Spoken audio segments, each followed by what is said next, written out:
Okay. Welcome, everybody. Welcome to the June 10th Environmental Board meeting. Thank you for joining us tonight, everybody.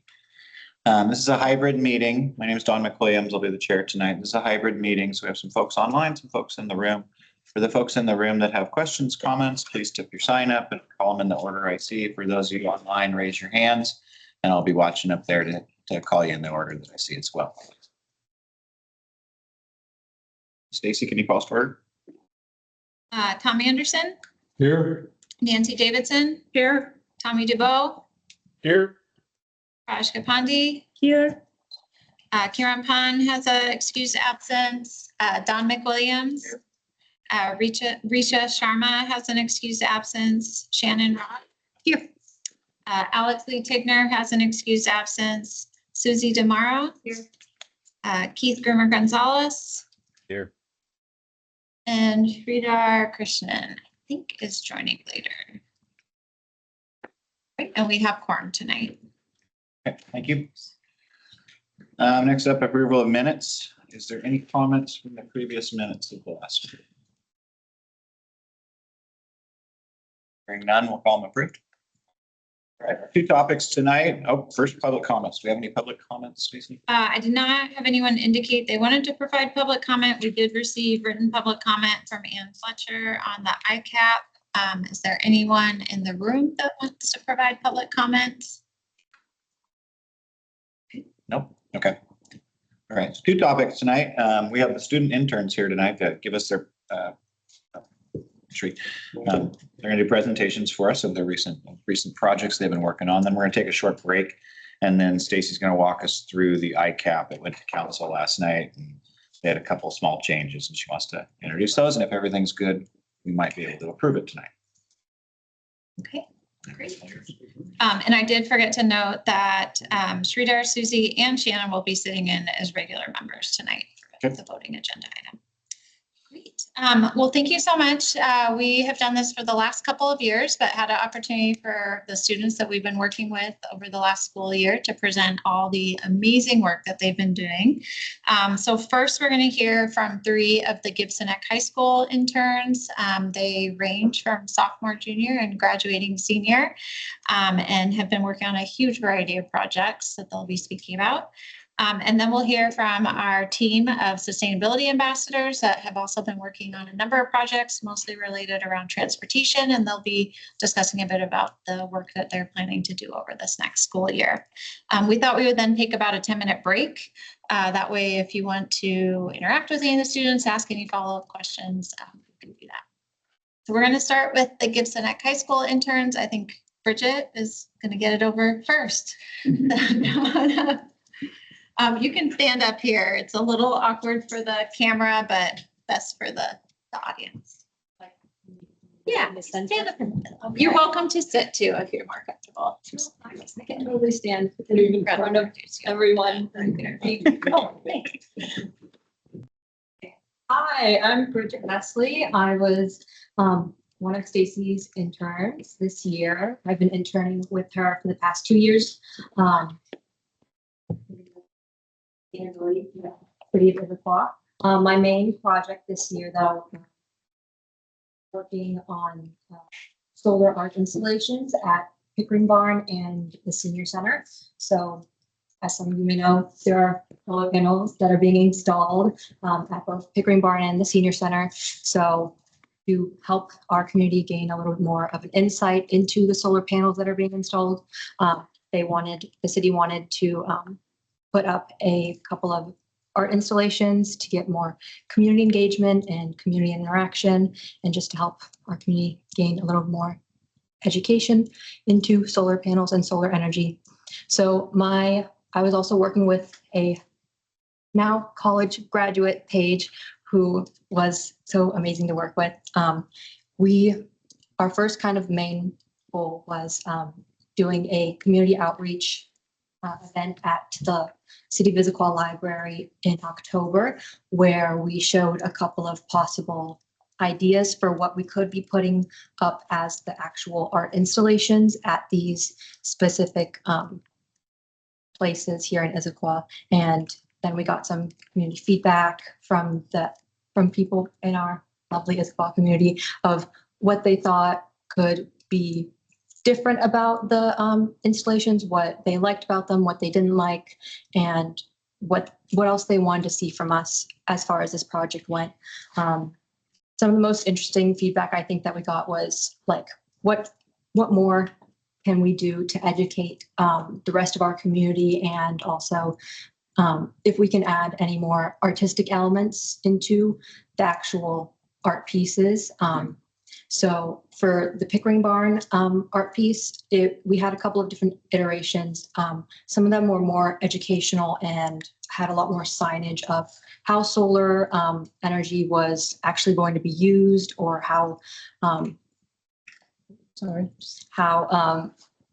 energy is being used in our daily lives, and how we could be reducing our energy and those types of things. And then another iteration was actually a sunflower that had mini solar panels on the leaves, and then possible outlets for people to then charge either like an e-bike or a e-scooter, or even like a cell phone.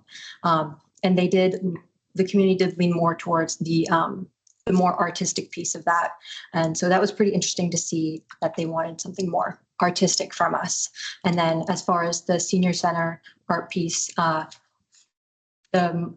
we found that the community just wanted to know, what did the seniors think of this? What do they want to see from this project? And then from the feedback we got from that, we had to then go and talk to the actual seniors that were in the senior center almost every day. What do they want to see in their space? So we got to talk to them, and they were very lovely to talk to. They had so many amazing ideas. They were very open to any and all ideas that we had. So it was very difficult to try and narrow down just one. But the three that we came up with were to have a professional artist try and commission a mural for us, and then possibly have different panels of a mural around a solar battery that would be in like the backside of the senior center. And then another one was to have a more community focused art piece where the seniors would actually go out and paint a specific either like shape or a fish, like at IVE, they have that big fish mural on their fence. And the third one was a kind of combination of the two, where we would possibly partner with a artist and then also community members to try and create a bigger art piece on the fencing of a solar battery. And based on that, we kind of were leaning more towards the community one, just to help engage more of our community, to get them more interaction around this kind of project. And then it kind of was at a standstill for a little while, just because there were a couple of hiccups in the road. But by the time that I had to go and leave this internship, I created a write-up of all the possible ideas of the art installations for the senior center. So what does the fencing look like around the battery? What does the different art pieces look like around the battery fencing? And how we could engage the community with those art pieces, as well as the next steps for the city to continue on with that senior center art piece project. So that was so amazing. But as far as the Pickering Barn art installation project, that has been more of me and Paige collaborating together. We got to present an actual prototype of what a possible mock-up of a solar flower, if you will, would look like in the space, kind of a smaller version. Stacy, did you bring? I did not. Okay. That's to bring it, but I can bring up a picture of it. Okay. So. So Paige basically created a, I believe it's plaster or paper mache version of what the flower could look like in the space. And then she put on a mock-up of what a solar panel could look like for the leaves and what it could look like in the space. And then we got to present it at the actual unveiling of the solar panels at Pickering Barn and got community feedback, and people were very positive about that. So that was very endearing to see. So it was all so amazing. And yeah, we also got to present it at the sustainability fair. A couple of people came up to us at the front booth of the entrance booth of where it was. And we're asking about what it was, how we came up with it. And I got to talk to a couple people about that. So it was a very interesting and fun project I got to collaborate on with a couple of different people. Great. Okay. Do you want to introduce Oliver? Oh, yes. Oliver Jones, who's in the online version of this meeting, is my advisor, or has been my advisor for the past 4 years at Gibson High School. And he's here supporting me and another student, Emma, via online. So. Hi, everyone. I'm not sure you all can hear me. Yeah, so I would just say thanks so much to all the work Bridget's done, of course, and then of course to Stacy for supporting Bridget, but also our entire program. So thanks for having me. Okay, great. Nice job. Yeah. Very nice. When's the artwork going to be installed?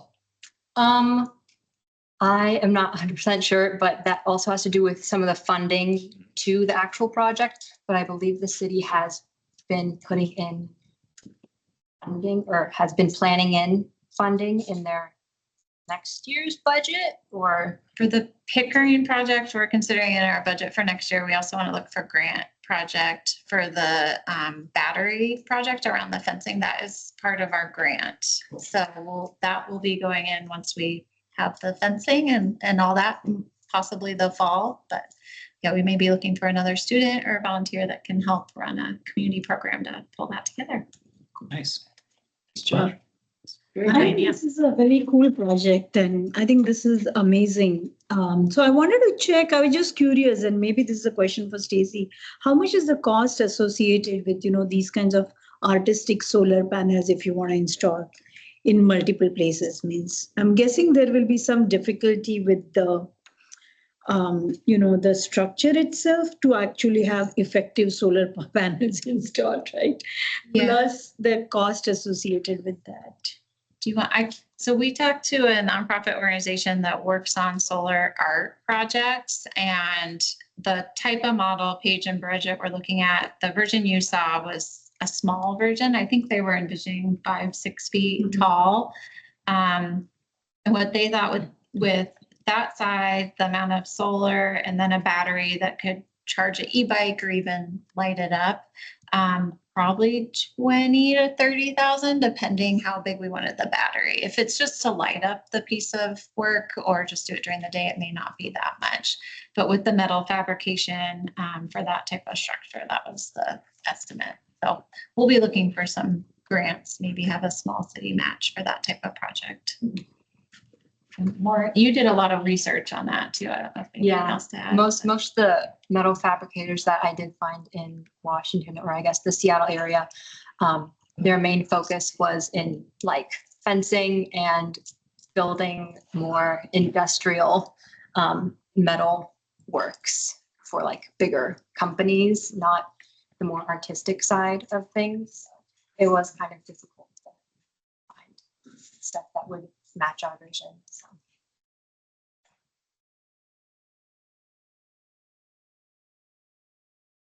Oh, sorry. I'm a little sidetracked there, Nancy. So I'm just curious if staff has looked at, I know that some of the tech companies are using some very small solar pieces, like SpaceX has a very interesting solar system that they're using in their satellites. I've taken a tour of their facility. And have we ever looked at partnering with some of these tech companies that are using solar technology and maybe having them help fund some of these things and reaching out to them? We haven't yet. I think those are where would be interesting grants, but maybe it's a technology partnership as Yeah, well. I Because mean- the metal fabricators, they don't do the solar, so we'd have to work with someone else. I mean, on it'd be that. really kind of cool to get some of their tech expertise on this stuff involved because it's a different beast than the panels that you're putting out there to generate a lot of electricity. And they're putting those really small, they unfold in the sky technology. It's amazing what they're doing with solar. Great. Yeah, thank you. Okay. Any other questions? Thank you very much. We look forward to seeing it.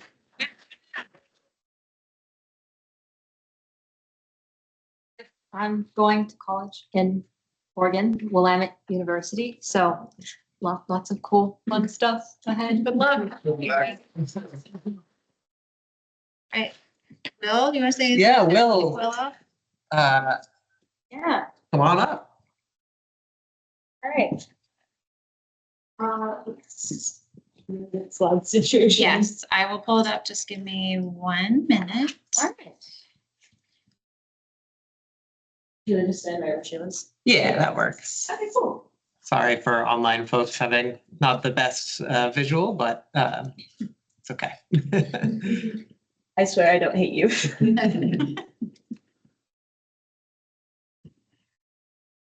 you want to start introducing yourself? It'll just take me 1 minute and I'll bring it up. Hello, everyone. I'm a high school junior. My name is Will Cariotti. I've had an internship also with sustainability, but with David instead of Stacy this year. My lovely advisor is in the back. She's supporting me. Her name is Mia. Okay. This internship was strongly focused on data, especially at the start, but it did kind of branch out in different directions. It's been a really cool thing, and it's actually got me considering sustainability as a career path. So it's been really fun.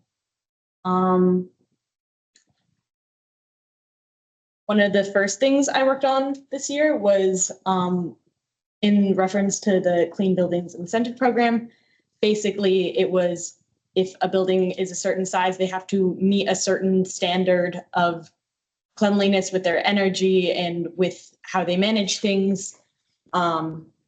And I was going through kind of a list of buildings of that size and going, what kind of building is this? And seeing how we could help them meet that standard and incentivize them to, so that they're not just like, well, I'd rather take a fine. So that was one of my first projects. My next project was reviewing municipal sustainability standards. Basically, we were looking at standards that we could set for the city itself for going forward into a new climate action plan and seeing what kind of standards other cities had set for themselves. I looked at cities like both nearby, Bellevue, Seattle, Redmond, Renton, like the nearby area to see what their plans regarding climate were. But I also looked at cities that were doing particularly well all over the US to see what kind of standards they had set for the city. And 3 standards that we found were really common and potentially doable for Issaquah were electrifying the city's light fleet of vehicles, reducing some percentage of buildings using natural gas, and an overall emissions reduction.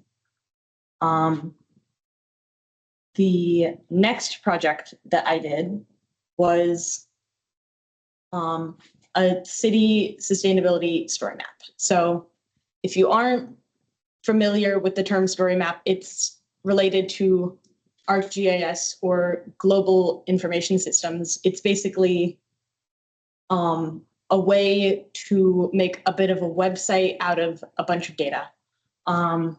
And I looked at a bunch of different city sustainability programs and what they were doing in the data we had collected from them to see if they were actually working.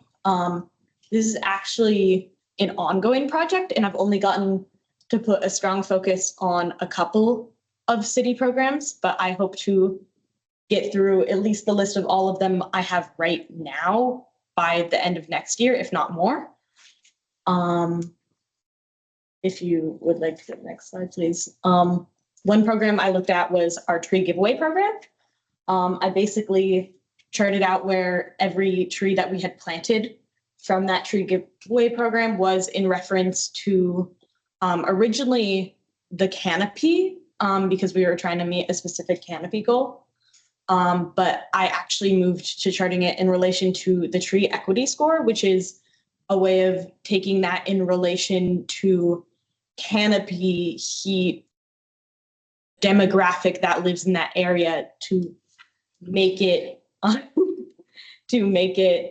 more equal and more useful for us to see where trees are getting planted. Something that was noticed is, you can probably tell on the map, the darker green is where a higher tree equity score is.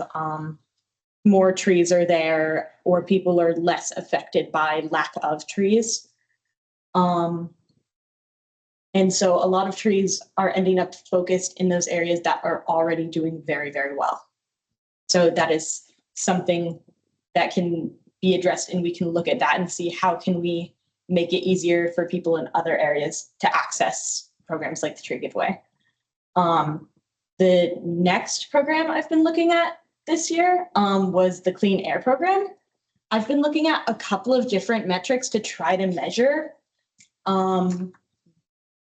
how we can see if it's working well enough, because the issue is all of Issaquah is affected.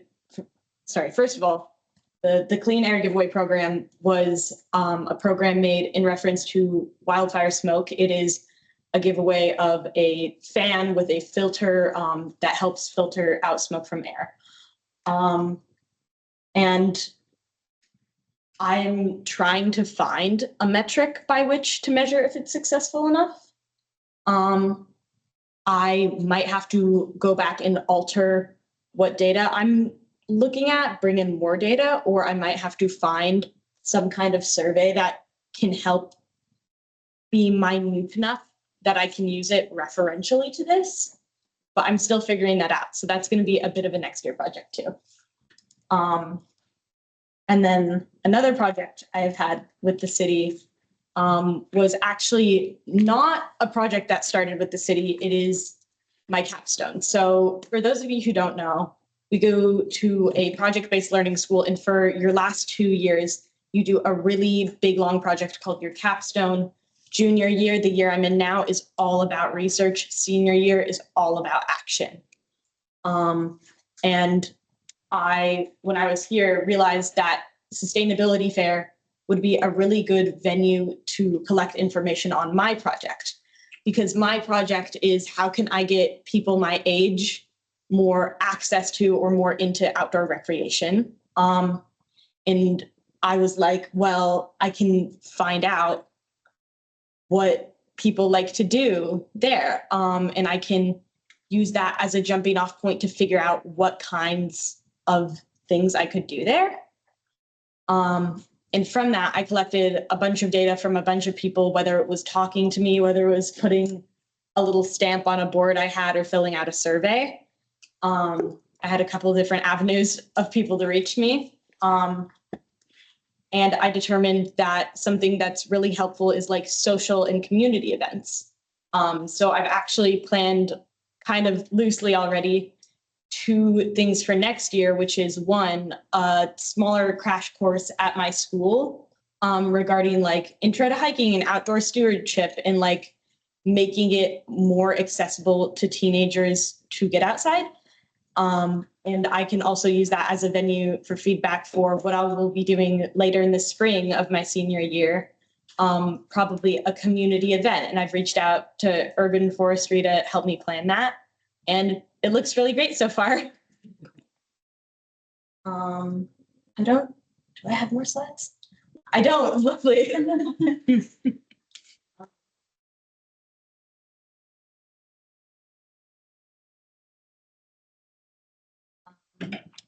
Any questions from the room? Raj? So I have a question on your, the story map you had for the tree giveaway program, right? Yeah. So you said the dark green areas is where, especially we have enough tree canopy Yeah. and the giveaway trees are still ending up there, right? So my question was, how do you know where the giveaway trees are going? Means because did they actually track who took it or the address the trees were going to? Yeah, so when someone does the tree giveaway program, they're like, hey, here's where I'm planting it. And then we take that data and we go from there. Okay, so the tree giveaway program means at the sustainability fair, that is different, is it? That is very small portion of it. So that one, Because I got a tree from there and they didn't ask for my address or anything. So I was just curious to know how they track it. Okay. Yeah. Thank you. Tom? Yes, I was just curious whether you looked into the air quality monitors known as the Purple Air system as one input to your health monitoring part of the program. I don't think so. Might be something you could look into. So what it is citizens and institutions can buy a little monitor, and I have one in my house, and it's on the web. And Purple Air is an app that is used to check on these, so you can get a measure of like particulate matter in the air from smoke or whatever throughout a region using the power of that app. Now, you won't get a real lot of resolution. Issaquah, there's at least half a dozen of them or so in the city of Issaquah, but Yeah. there's not 100. So it might be something to at least be part of the story, but probably not the full story that you want to capture. Yeah. So worth looking into anyway. Thank you. Yeah, you bet. Shannon? I was just curious, how many people you got to speak with at the sustainability fair? I wasn't there, so I was wondering I don't did know. it turn out? Did you feel like you got? Ballpark of maybe 20. I don't know. I got to speak to a lot of people, and that was actually the main way I got feedback. Sure. But I had like maybe 10 people give me I had paper pamphlets that you could write down. I had a couple of people respond to an online survey. And then I had a lot of people just want to put a little stamp down. Yeah. So that's about the numbers. I'm trying to remember exactly. It's kind of a small group, and it not definitely. There's some likelihood that it skews outdoorsy, just because it's people who are out and about. I might be less likely to be tapping the antisocial teenager market. But I think it was still kind of useful to hear what people liked there. Feedback's good. And I think it was definitely enough for me to go off of and say community events are really useful for people, and social events, things that are fun and with other people feel more approachable. Great. Thank you. Thank you. Nice job.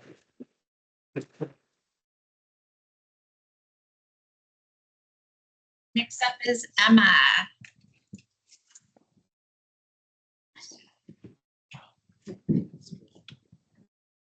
And we had some tech issues with Emma's presentation, so there's some missing images, but we'll get through it. I'm Emma. This year I interned with Stacy at the City of Issaquah Sustainability Department. So, my project this year has been working on Issaquah's Climate Action Plan update. I've been working on tracking and summarizing public comment in the comment chapter, which helps keep the public comments and changes for the ICAP organized implementation. The comment factor at the beginning of the year, I attended the climate event at the library to get some community input, some possible new actions and ideas for the plan update.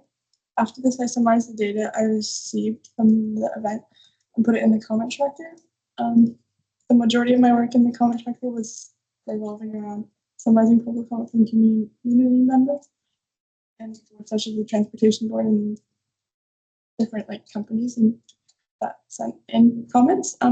One of the bigger challenges with this task was making sure kept all of the main points of each comment while we're making sure it wasn't too long and could be easily understood.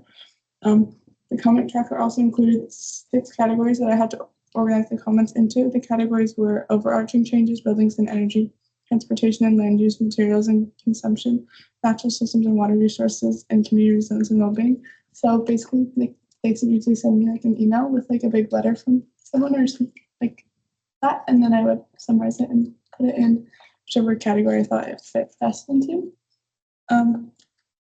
Another project I worked on was making a survey for students in the Issaquah School District to give their input on the ICAP update, since we thought that a lot of high school students don't always feel they have too many opportunities to share their opinions on board like this. So we first did some research on how to make an effective survey and ways to keep people engaged, and not like drop off the survey halfway through.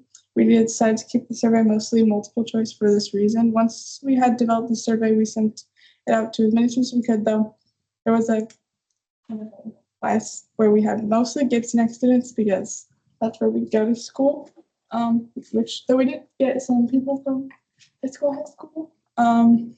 So it was mostly Gibson X. We still got a lot of responses and the data was valuable. You can't see it because it's like won't let you, but after we sent out the survey, we took the data and created a write-up to show city staff our findings.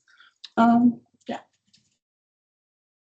And then a smaller thing that I did was working on researching implementation plans from other cities so that Stacy and David could use my research when creating Issaquah's implementation plan. I researched about how the other cities formatted their plans and what sort of metrics they used. And then we had a meeting, kind of talked about what we wanted to use for Issaquah and what wasn't as important. The main 2 cities that I was researching from was Bellevue and Redmond. And then the final project that I've been working on the past few weeks was updating like the web page for the ICAP. So I looked at the old one and updated to reflect the 2026 updates and switch it to a 10-year plan. And so Stacy and I thought that would be good to finish the work that I've done this year. And then Dawson, we've done a few different things besides those. We helped at the sustainability fair and we updated like the passport for people. We toured the college's recycling center, which was very interesting. And then I helped Bridget like monitor some of the geocaches that she put in last year as part of her internship here. And then some of my main takeaways from this internship, I learned about what it'd be like having a job in this department, improving my professional communication, expanding my knowledge on sustainability, and better understanding of how much effort and like time it takes to implement major policies and plans like ICAP. Yeah.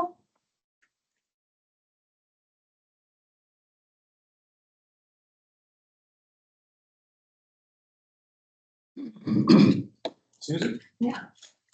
What were some of your findings from the student survey?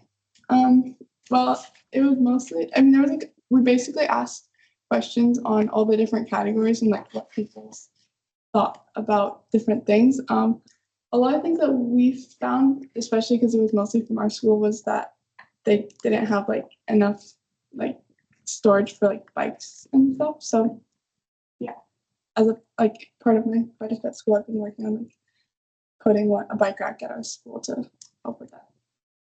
Building a bike rack. He's working on building a bike rack. Cool. Tree? Yeah, thank you. So you got all the comments that you talked about across different categories, the 6 categories. How were those comments generally across which category did you get the most, and were they suggestions or what kind of comments did you get? Like there was a lot from like most of the different categories, and a lot of people had like multiple comments within their like thing that they sent. So like across different categories, so I would just kind of separate it. A lot of them were just like suggestions on what on like current actions that were in there and what they thought could be changed about them, or in support or sometimes there would be like kind of suggestions for new actions as well. Good to know. Thank you. Very cool. Thank you, Emma.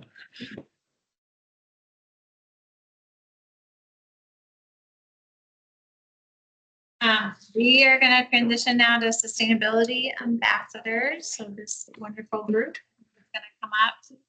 Let me.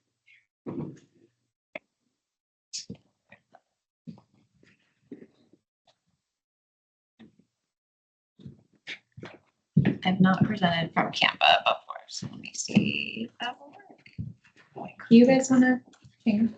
That might be good. Do you want to let me know? Yeah, please. Thank you. There's a couple, and I don't want to have to make you a lot. Sorry. All right, so we're the sustainability ambassadors, as Stacy lovely, thank you for having us here, introduced us earlier. We are going to be talking about a brief overview of what we've done in the past year, and maybe even dipping a little bit back, and then a little bit forward too with what we want to do in the future.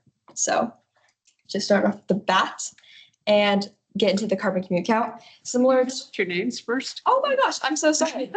So yeah, I'm Circe Allen. I'm a junior in Issaquah High School. I'm Tanner Hills. I'm a sophomore at Issaquah High School. Hi everybody, nice to see all of you here. My name is Bella. I'm a junior at Issaquah High School. Hi guys, it's nice to meet you. I'm Tahina Donna and I'm also a junior at Issaquah High School. Thank you. Sorry to interrupt. No worries. It's my bad. Okay. Well, thank you for that. Sorry. Okay. So the carbon commute count is like kind of our first objective of this year, similar to what Will has done at Gibson Neck. We've been tracking in the King County area, but also since we're all from Issaquah High School, we'll be focusing more on what Issaquah has done. Here's a brief overview. We mapped out all the cities and then also mostly schools that we were able to track transportation carbon emission data. Sorry about that. So here you'll be able to see a little bit, but we'll zoom in closer on what we did. So we actually were able to get 13,400 responses from King County alone, which is a very great feat for us. So we are hoping to have this data as a secure and trustworthy data point for a baseline in the future, for future projects.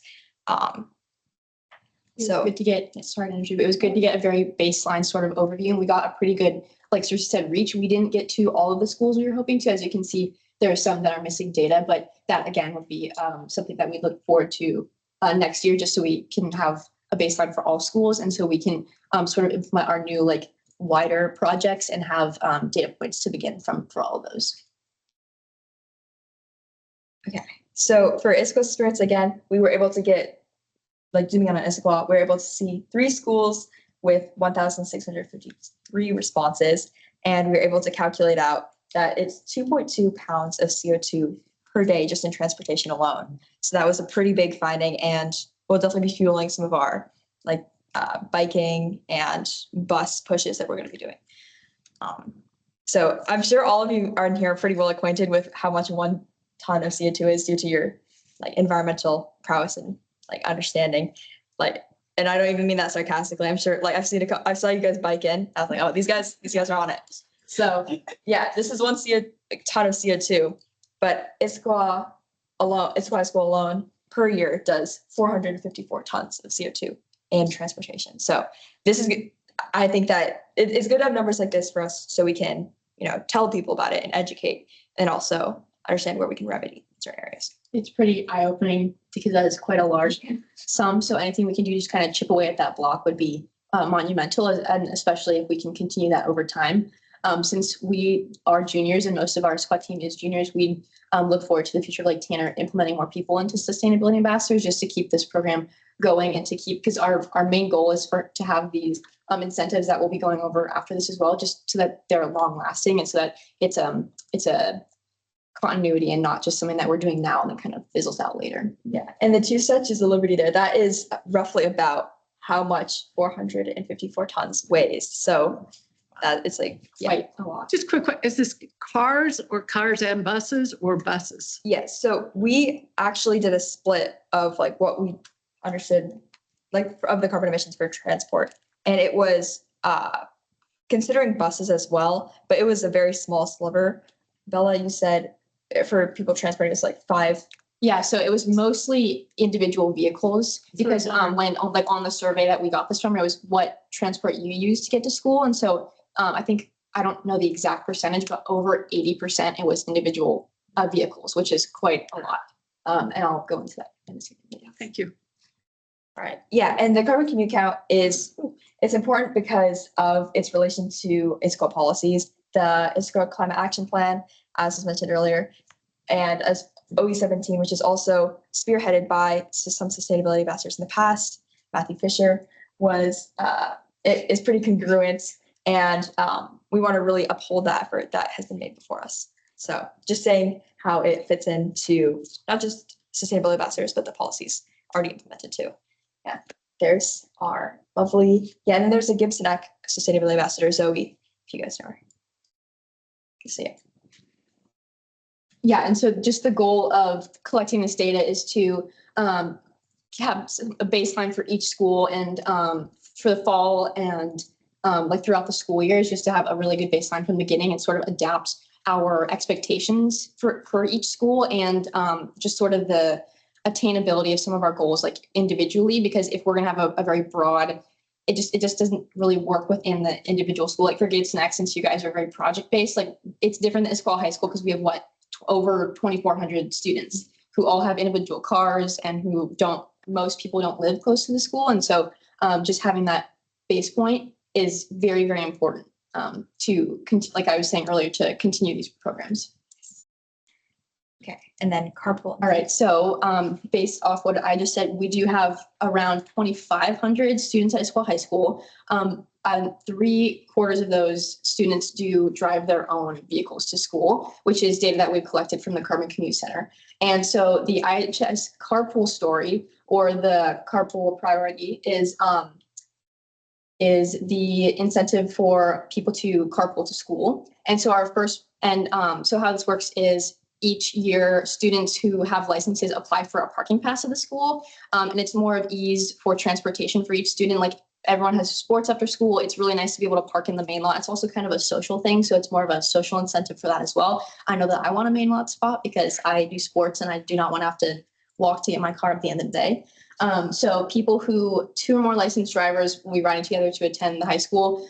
They apply for a parking pass together, and then each day they will come together to school and then leave, which alleviates saying 5 cars going in just one.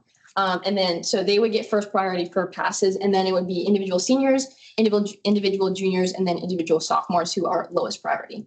And it's only if spaces remain, and there are free parking spaces around the school that they can park at. The only limitation for carpool passes is that you do have to pay for the main lot, and so that is a consideration as well. But if it's an incentive for multiple groups of people to go together because you can split the cost of that.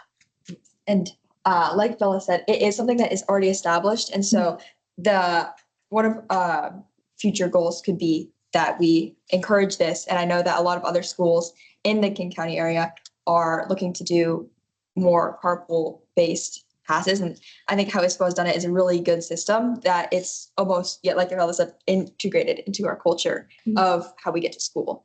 And so, yeah, we're really trying to make a model for other schools to do that as well.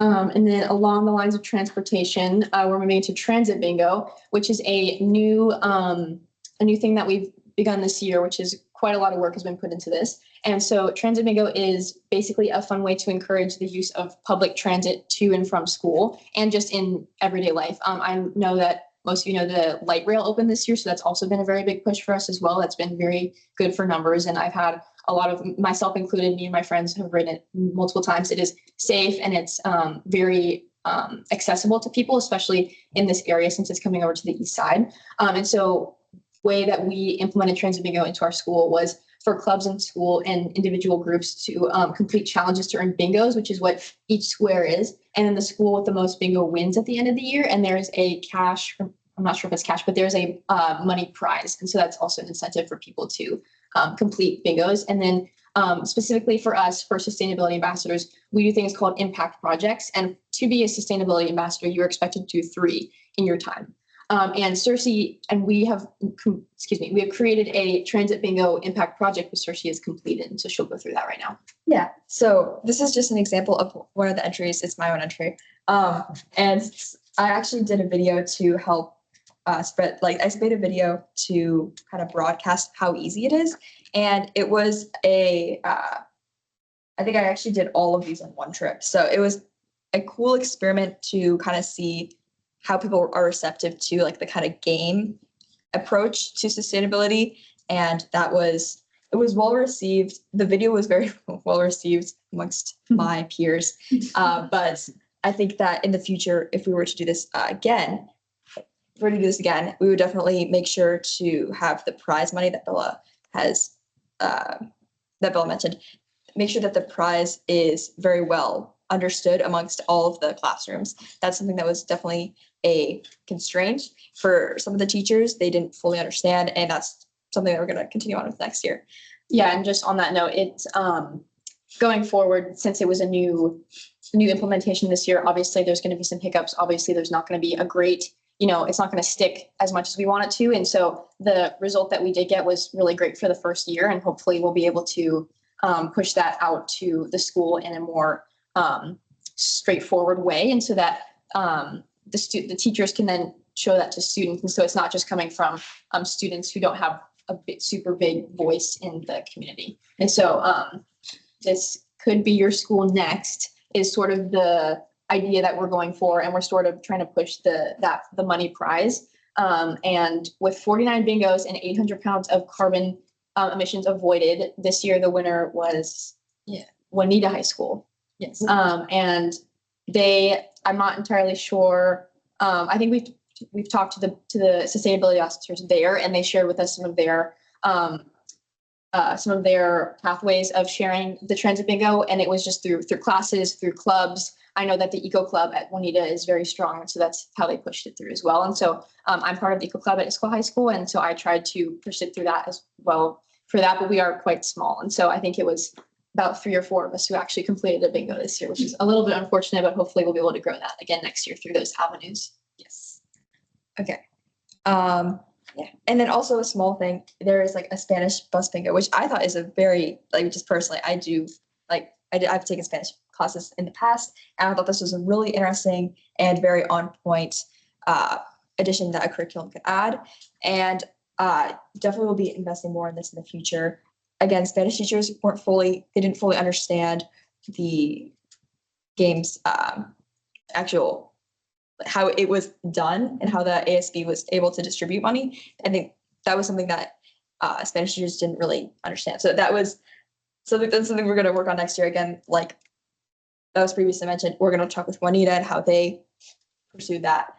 But yeah, this is another thing that I think me personally pretty excited about. And then just to specify Spanish, when we say Spanish bus bingo, we mean that the Spanish classes push out a Spanish version of the bingo board. And so that the students are then required to complete a bingo like for the class. It wasn't necessarily in the curriculum this year to actually complete that. Like what we would try to do in the future is so all the teachers implement this into their curriculum, and you get points in the class for it. So it's more of an required thing rather than just, oh, here's this board, I don't know what it means, great, move on. Yeah. So yeah.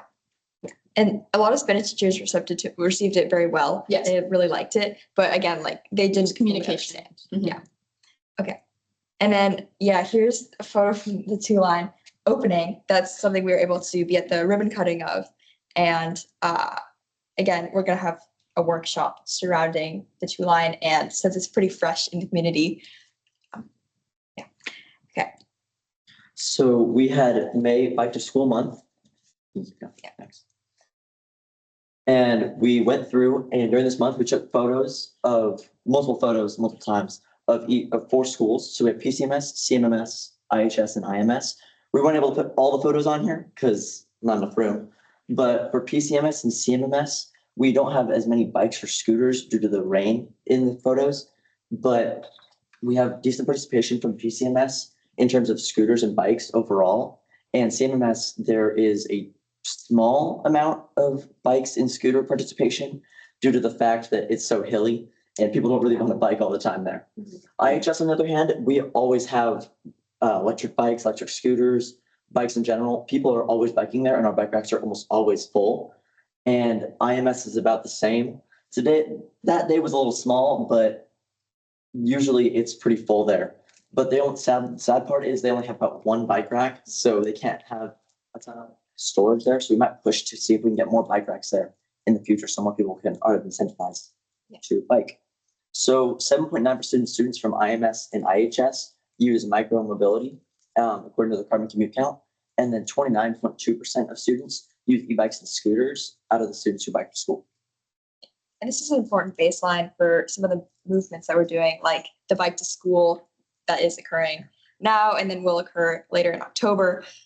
We also are using the information of our geography and like understanding why people might not bike for how we can fuel events in the future, like making it more of like a sporty type event for if it's a more taxing hill, or if it's a more flat area, talk about as a more leisure activity. So understanding social aspects from the data here. So our goal is, like Cersei just covered, is to establish a bike rack baseline for all schools. And the month, Bike to School Month was a very good way to do that, since it was very incentivized, or not incentivized, but it was very widespread. You should bike to school. And we also want to encourage more e-bike participation / bike participation in general, and promote the October Bike to School Day. So our DECA Sustainability Toolkit was built by some ambassadors, not just at Issaquah department, but overall. And its goal was to get a widespread baseline and detailed way to promote sustainability within DECA, because DECA is such a large organization that pushing it out could reduce carbon emissions and sustainability overall. Yeah. So, you know. And then this is our ASB sustainability plan, which is ASB is another huge, big part of Issaquah High School culture, which is basically the leadership point of it. So we're the ones that plan the school dances, the spirit weeks, basically anything that happens around Issaquah High School is pretty much done by ASB. So whenever you see on the slides, encourage this, advertise this, most of that is done through ASB and the sustainability initiatives that we've done in ASB. And so you can see here how we created a sustainable purchasing guide this year. And then also through that would also change the event planning that we would do for events like homecoming, prom, and then also Tolo, which I don't know if you guys know what that is, but also like spring fling and things like that. And basically is the whole point of it was this year during the summer, we found around 4,000 plastic forks in the back closet, and people were still planning on buying more forks for homecoming that year. We don't need more than 4,000 forks for homecoming. So the point is to reuse what we have and not to buy more things just for the sake of a new theme and just aesthetic purposes. And so that's what we did with ASB this year.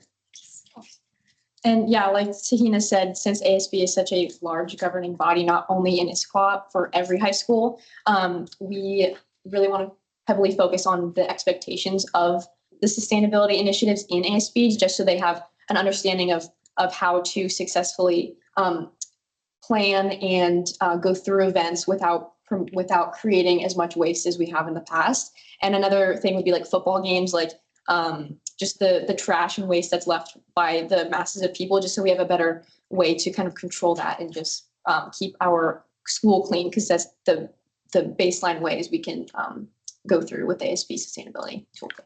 And in the future, we're planning on having a lot more initiatives around sporting events, like cleaning up stuff because the football games get kind of messy. Mm-hmm. So cleaning up after yourself and then hopefully gaining like a raffle ticket or something to get a prize has been something that we've talked about. And this year we also did an Earth Week, Spirit Week. And so through that, we did a lot of these initiatives where you'd sign up for an Orca card, you get a piece of candy, you turn off the lights in your classroom, you get a chance to win a prize, you fill up water bottles, you get a chance to fill up a prize, you bring your reusable water bottle, you get free stickers. So just those initiatives is really what gets kids to care about this stuff, because while we care about the sustainability aspect, these are tired teenagers and they don't really know a whole lot. So we got to find some way to make them participate. And on the note of ASB, we actually were able to do a town hall in which ASB was invited, along with a sustainable design and technology class. And we got the city of Issaquah, the board to come, and it was most notably a Q&A type of session where we were able to talk with others.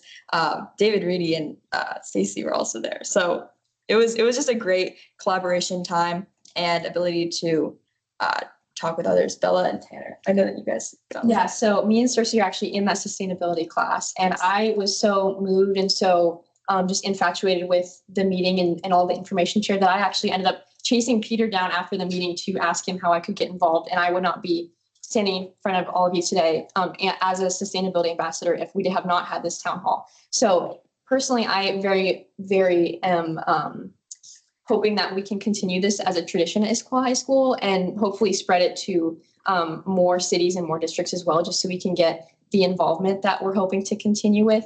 And like I said earlier, with graduating seniors, there's always an influx and a push out of students. And so we just want to keep a very baseline strong team. And so if we were to be able to have this town hall next year and the year after that, that would allow us to do so. Yeah, same thing with Bella. This town hall, when I was there, I heard what Peter and Cersei and Tahina and Cam were all talking about, and then the Q&A and seeing what the city's really doing and wants to do. And I realized that that's something I want to be a part of. And I ended up talking to my friends after it, and a lot of them also have the same, like, they want to do this, they just don't have the time commitment. Mm-hmm. So I feel like if we go to more town halls and we have more, like, if we really are open with school and with the kids, what they want to do, I feel like a lot of people would join, because this was really limited to a certain amount of people. And it was only really ASB and then some sustainability classes. Yeah. So I think if this is like a assembly or some sort of larger event that was more advertised with posters, I feel like we could get a lot more participation and then get more people for sustainability ambassadors. Yes. We're very lucky to have Bella and Okay. Did you do it? No. Yes. Okay.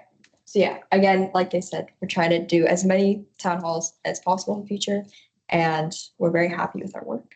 And then really quick, as I mentioned earlier, the entire precipice of the ASB toolkit is to be adaptable, right? Because we want as many schools as possible to take in these initiatives and sort of make it work for that school, just so they're doing something instead of, oh, well, we can't do this one thing and just kind of throwing the plan away. We want to reach as many people and as many groups as possible. And it's more inviting if it's not such a rigid structure. And so having that adaptability and having sort of these fun events to like pick and choose what you want to do and fit into the school day is a really just important way to spread our influence. And we've already started doing that. So over last summer, me and a couple other sustainability ambassadors created the toolkit that you guys saw. And then that's kind of just like a template for what you can do. And then essentially what would happen is we would present it to all the other sustainability ambassadors, and they would take it to their respective schools and format it for their own ASBs. And we've already started that process, which is really exciting. Yes. And also adding on to what Tahina says, not just ASB, but we're also thinking of like diversifying and how can we bring sustainability to any type of club. Me and Tanner are in robotics, and so that'll be a very interesting angle. I think we have dinner every night when it gets really busy. So how do we add sustainability there? How do we recycle more parts? Yeah, so this is just the start of it. Okay. Yeah, and then to end off the circulator route, originally it was called Route 200 or the freebie.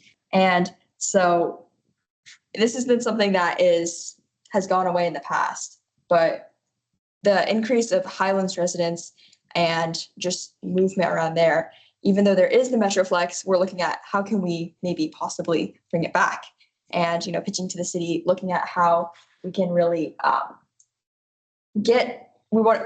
first step actually was to get assessment of what the students actually think, like what do students want, would they actually want this back, and we got resounding responses in the amount of time. I think it was pretty short window. We got 169 responses, and there was a good amount from the Issaquah Highlands. And so that's really good news to hear, considering it is aimed for the Highlands residents. And even though there's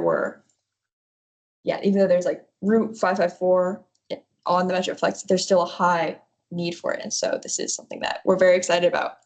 And Yeah, and so with that, it was such a short window of time when this survey and this route was presented to us. And it was spread over, I think, 3 or 4 different individual groups. I spread it to the Eagle Club.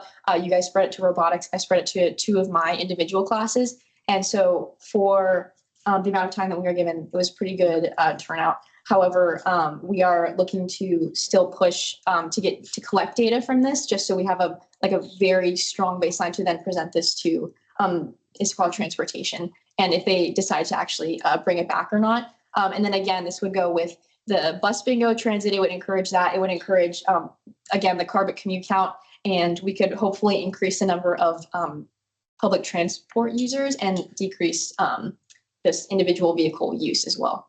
yes, and if you guys want, the QR code is there. If you guys are curious about possibly reviving our city, just speculating interest, but you will have an impact. So if you guys want. And I think that's our last slide. Thank you, guys. Thank you so much. Did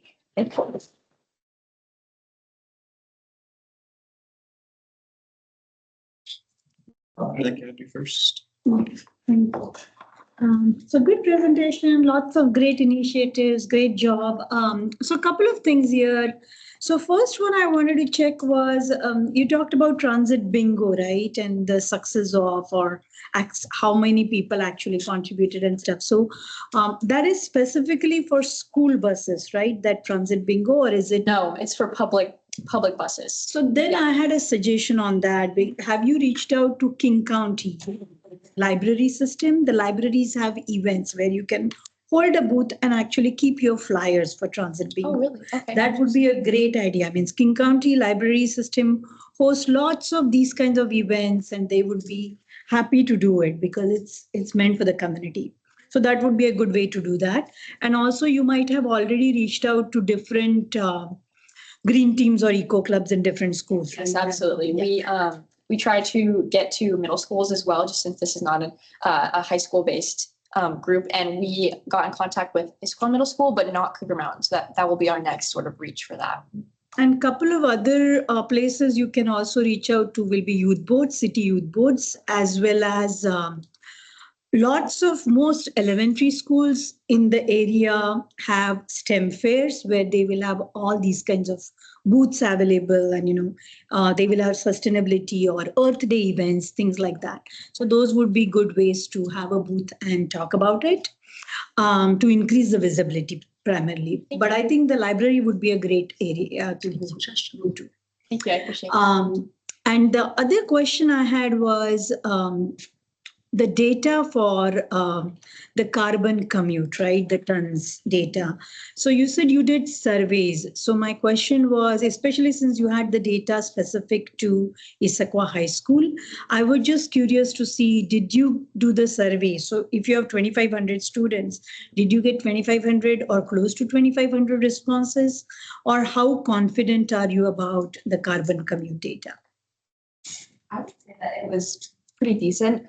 And considering, I think that obviously all data can be manipulated, but as someone who took the survey myself and also guided my friends through the survey themselves, I was able to see how there was a section where you could see how far away from the school do you live, and then also what kind of automotive do you take? Do you take a car, etc.? Do you carpool? And so that was important in how we do calculations. So we actually had a way to calculate distance and then equate it to how much carbon have you actually emitted. And so that's how we were able to get numbers like that. We would take the distance that was traveled that the student would input and then put it into our calculations. So I think that I'm pretty confident. And then just to answer your question specifically, out of 2,500 students, about I think it was 1,653 actually filled out the survey completely. So obviously not not enough, like not the entire school, not 100% of the school, which is what we would officially like, but also it's just very hard to push out something electronically throughout the school day, just again with teachers and not wanting phones and stuff like that, because that was our main avenue of pushing that out. We also did put it on Canvas, and so every student at Issaquah High School has access to Canvas, which is our learning portal. And so unfortunately, you know, you can't make a student fill it out, right? So hopefully next year we'll have a better baseline for that, and we'll actually increase our numbers. But yeah, that's what we got from this year. And the reason I was bringing that up is since you're keeping the percent reduction goal over the years, right? You want to know that. Yeah. How many responses you got the first year versus how many responses you are getting the third year. So for example, if third year you're getting 2,500 responses and your, ton of data, like the carbon commute number looks higher, you want to include that so that you know exactly, so that you will have a better estimate of how much reduction is happening. Yeah. Thank you. Great job. Thank you. Thank you. Thank you, Praj. Nancy? By the way, great job, guys. I'm very impressed. Thank you. I have a suggestion. You're talking about reducing your waste like at homecoming and at football games.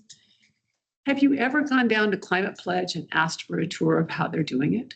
Because they are totally sustainable. And you need to go down and talk to the experts that have found a way to reduce the amount that they're of garbage and stuff like that. What are they doing, and how could they partner with you to do something better at high schools? And I think it would be I think they would embrace you. I think it would be a great opportunity for all of you to meet some of the leaders in the community that are trying to change things. And I highly encourage you. And if you need any help, I know a few people, so I might be able to not. But anyway, I just think it's a great place to ways to reduce how much garbage goes in, especially at big events like homecoming, football games, all that stuff. So I don't know, have you looked at Climate Pledge at all? No, I actually not true. Not true. I really appreciate you saying that, because me and Peter have been working on something for a little while. This is sort of an individual project that I've been going on. But I don't know if obviously, so you're wearing a Kraken sweatshirt, so I know you're into the sports and everything. You have to go to Climate Pledge a lot. Oh yeah, I'm a big fan, so I really. But I have been looking into the Green Sports Alliance, which is a national organization that does exactly what you're speaking about. And actually, both T-Mobile Stadium, I don't think Lumen Field is quite up there yet, and Climate Pledge are the first zero carbon. Yes, and so I've been researching that quite a bit. And me and Peter's goal is to create a student group that is in affiliation with them, and that brings in all of just the waste, and just kind of, there's many different levels of what they do. And obviously they're on a professional level, so they have funding, which is a big issue for high school level, just to sort of bring that down to high school level. And they are in affiliation with colleges. And so we actually were thinking of applying to the organization as a college base, like a college group. Excuse me. And they have memberships. They have a few different avenues to get into with all of the mentors and the people up in high up positions with that information. So I do appreciate you saying that, bringing that up, because that is something that personally I have been working on behind the scenes. So, cool. Thank you. Very cool. Thank you. Susie? Yeah. I'm curious, since a lot of the initiatives that you were driving focused on kind of bottoms up individual student actions, you did also talk about a policy that you drove for the school district. I'm curious how you think about kind of top down initiatives as opposed to kind of grassroots. Like, how do you think about engaging your school procurement or other district policies that could have kind of a top-down impact? I'm curious how you're incorporating that. When you say top-down, just to clarify, do you mean like from teachers level and kind of the higher level of students? Is that what you mean? Yeah, like from sort of a like leadership or governance perspective, right? Because you were talking about like buying forks. But what about like the forks in your cafeteria, things like that? Like, how are you thinking about influencing some of those decisions that could kind of have that trickle down influence and change more practices than on an individual level. Yeah. So the forks in our cafeteria is actually already compostable. Yeah, So they're- all of the material that we use in the school cafeteria is 100% compostable. And we actually have like how to Yeah. recycle and how to compost and what's trash and what's not. We made sure to cover that in our Spirit Week. And also we put a few social media posts and things like that, just so students would know how to do waste. So I will say that from my knowledge, our like leadership and like our management is very green minded and they do a lot. I think the point of our ASB and DECA initiatives was trying to get more kids to care about it as well, because that's kind of what brought upon the bottom up approach, like you said, because it's like 5 of us at Issaquah High School isn't going to be enough to like change the minds of 2,500 kids. So it's kind of that like little baby steps that like you get used to the idea of sustainability. And then eventually, hopefully in a few years to come, it'll be a natural thing that comes on. Like, of course we pick up after ourselves. And of course we use compostable things and we bring reusable water bottles and things like that. So I think the point is getting used to the idea of sustainability. And then specifically today was something that I witnessed along the lines of like the compostable utensils and stuff that we use.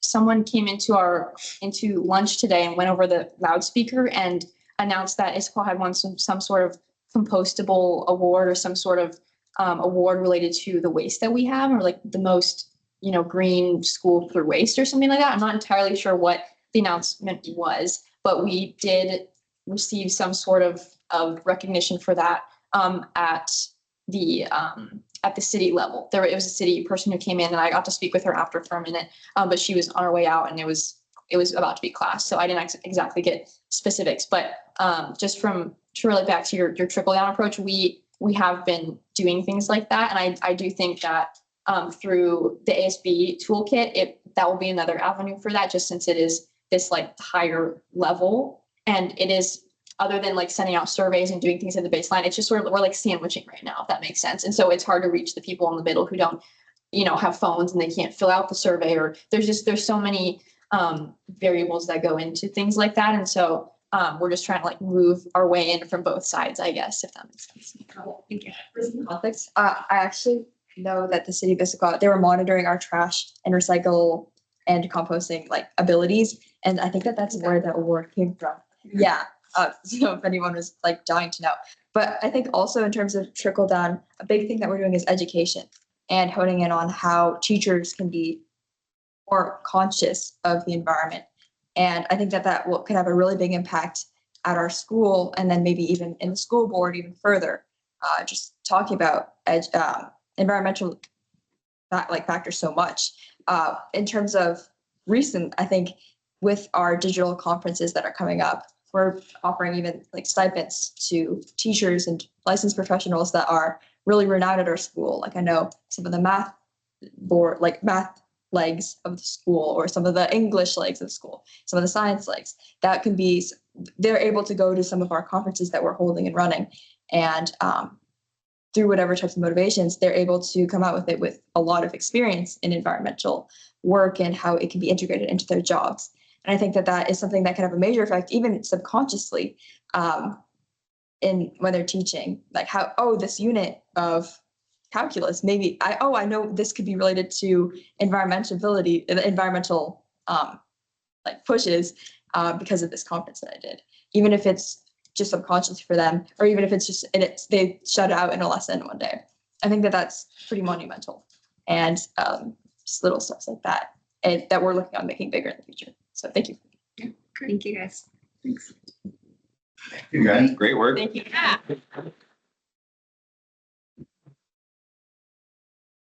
Okay. Those were such good presentations. We didn't want to cut anyone off, so we are running a little bit behind, but why don't we take a couple-minute break in case you want to catch any of the students on their way out, and then we will regroup to talk about the Almost gives me hope. Oh, it's starting. It's looking better, doesn't it? It's up to the next generation.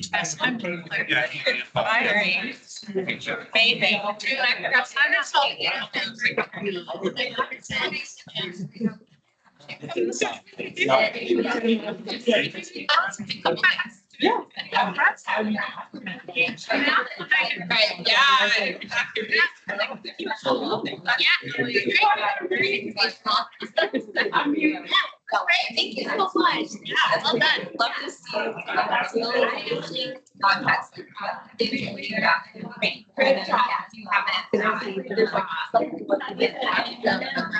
Yeah, so it's pretty much more spread, but it's feel like Yeah, I'm Tanner, by the way. it's like beyond. The big seat is just, I just now, I knew they could accept cities, maybe that was a sustainability model. So many different. Oh, that's really cool. I like that old place. So I think right now it's kind of been moving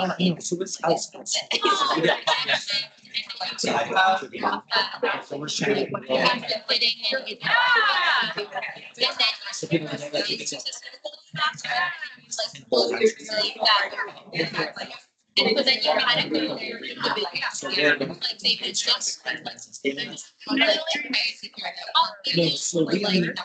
other projects, like I would like the amount of waste that you and then you like do a video about it. And then there's also like the kids and things that we've been doing. Oh, you did? Yeah. Yeah. I know. It's kind of nice for me too, because it's like I enjoy this like person. I got it on the end here. So, you know, yeah, for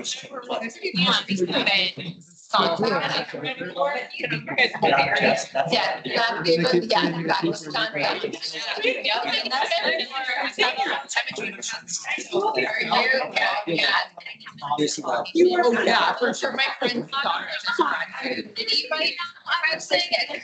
All right, we gotta get final on our climate. Yeah, but. We can pare our work down. Yeah, but I'm not against everybody's look at sustainability. So it's, I just sort of make both of them. Yeah. Is it assertive? I really need to work on this. I really take this. Yeah, which is why the last has been helping. The more you talk to the middle school, the middle school, the high school is doing it. So that's greater than. One of the people that were thinking as a freshman already knowing. So I want to get the point where I don't So like then you guys, the future, it's just becoming. Come back next year. Just see how it's going. Like, sure, yeah. Thank you. But it's gonna. Summer? Yeah. Thanks so much for your time. I will see you tomorrow. So I don't know, like, we've talked about meeting still, but we had a survey before we meet. But we try to continue initiatives through them. Like, it's summer, so people are traveling, so it's not as like productive as school is. Yeah, I just want to.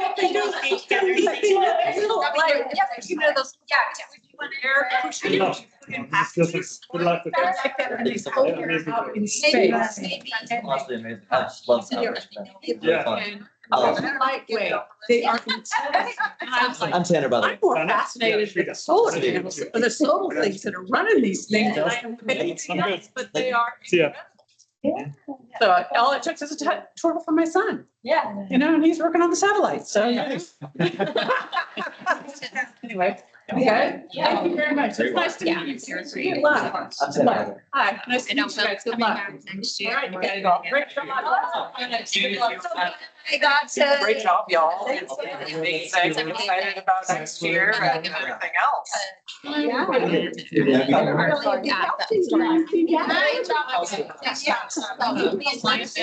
then I talked to a guy because I wanted to turn. He's hired. So, and I was just there one day. Your young voice. Yeah, it's. And I said, on here in just a minute. Yeah. I never took it from a, how are they getting their carbon? And I think there's people that are just working on it. There's whole teams. I know. Yeah. Yeah, That's how and they I think sold the whole thing. that's right. I mean, if people, guys could not recreate. Yeah. Yeah, well, I've been working on it for a while. Have you ever taken the climate change tour? No, I want to. It's like, it is incredible. Yeah, I figured, you know. I didn't know And that it- back in the. I take it it's not on game day. Yeah, You could always tie it into the game. Which goes and so gives you that contact. It's awesome. I hadn't gone for like 2 years. It's the same treatment that. I think my first was a concert. Yeah, I keep that. Oh, and it's normal. I have not yet been to a crack. Anne said before, I know.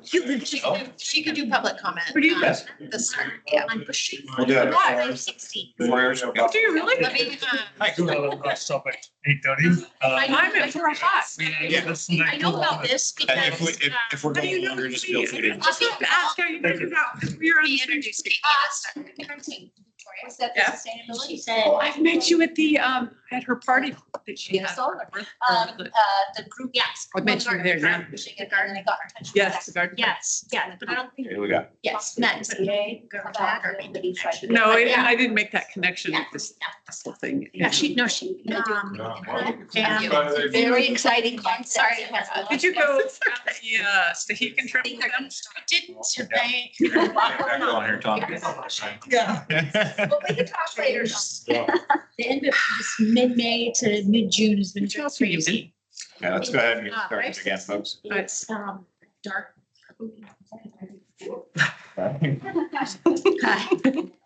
Great.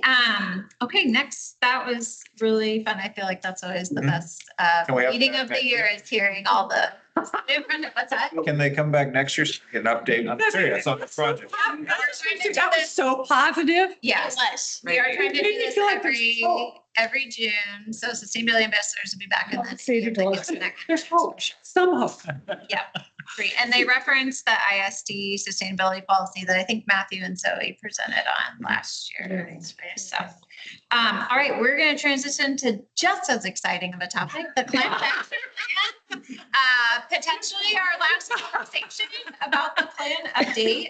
But before we do that, I neglected to introduce Katie, who is our summer intern. She's been with us for actually almost a month now, and will be with us through August. Do you want to do a quick intro and talk about what you're working on? Yeah, sure. So I'm a graduate student. I'm getting my MPA right now, focusing on environmental governance, environmental politics.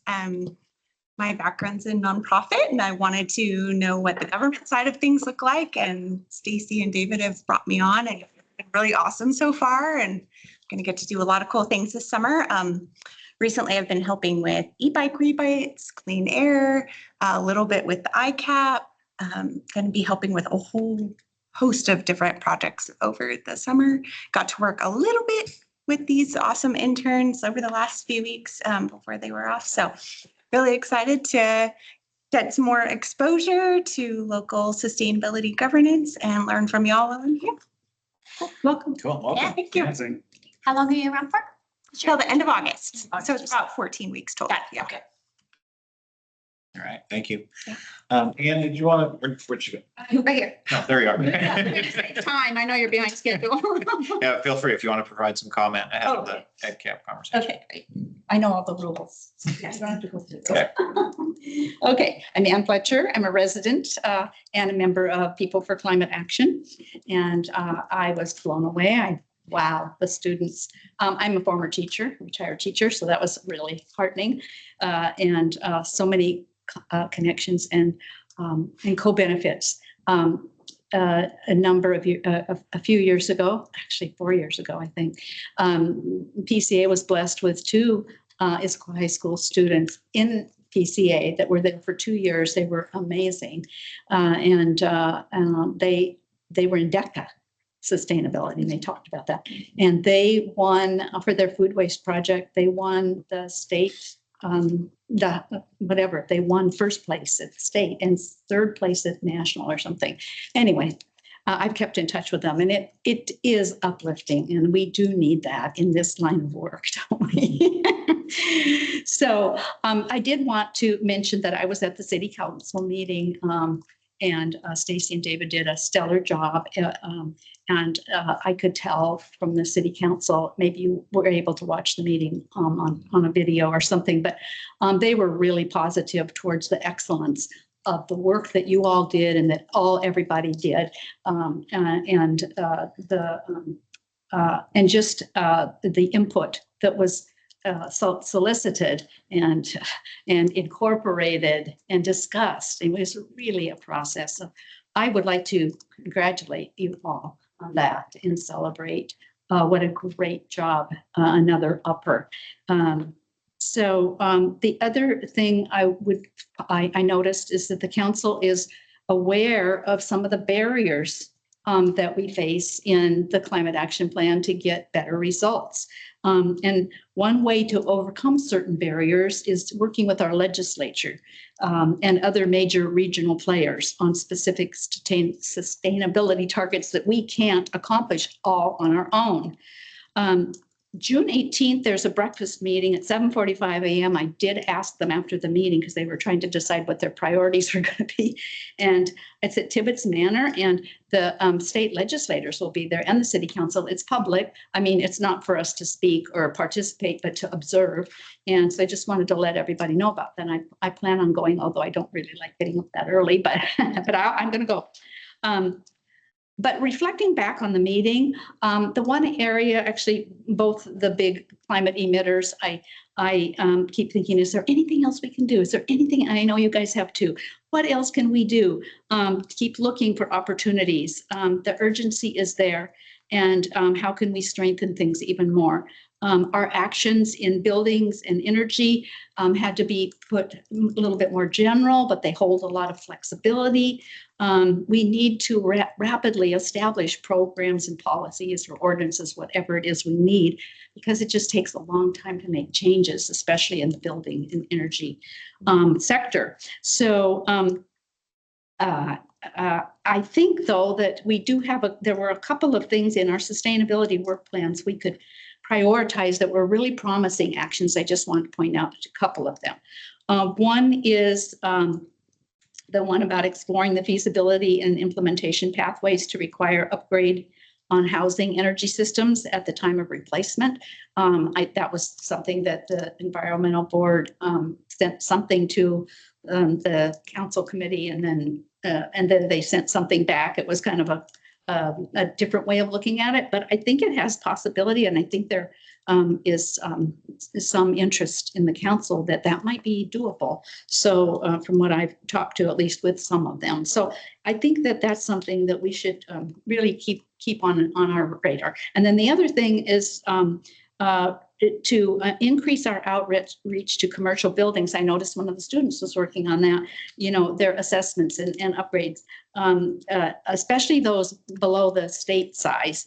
I haven't seen it, but maybe there is, but it would be great to see or keep data on, exactly, how many buildings participate and what the size is, and do we have the capacity to reach out to some of the smaller buildings as well. And that whole area is a little bit fuzzy, but I just think it has a lot of potential. So those two things. And then the one thing I want to mention on transportation is you saw, or maybe you haven't seen, but there's just a lot going on about light rail because everybody's so excited about it. But that's like a couple of decades, and we need something in the meanwhile. And that is inside the city. And I heard it again from the students, the circulator bus, the old 200. I've lived here for years and we used to take that. But it would be great to have something like that. And I live in Old Town, so I would love to be able to get to the other side of I-90. I can't get to the other side of I-90 from where I live. You can get part way, but you can't get all the way. And I can walk it, but some people can't, and it would be very helpful. So my understanding is that the city council would have to provide budget because it's not in the budget for that.